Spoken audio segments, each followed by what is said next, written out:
everyone. So I'm starting a 365 days Excel series from beginner to expert.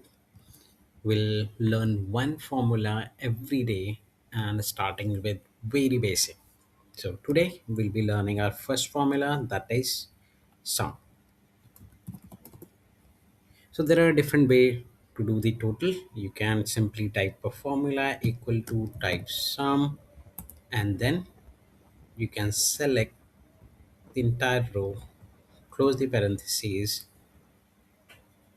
and it will give you this sum.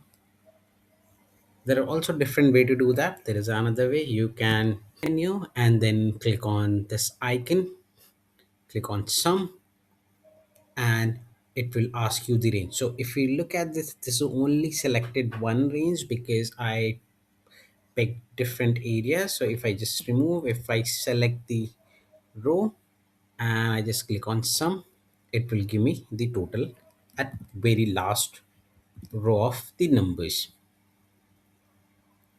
This is it for the today. Tomorrow we'll look for the average and we'll learn how to do the average in a very simple way. Thank you so much. Thank you for watching. Bye bye. Take care.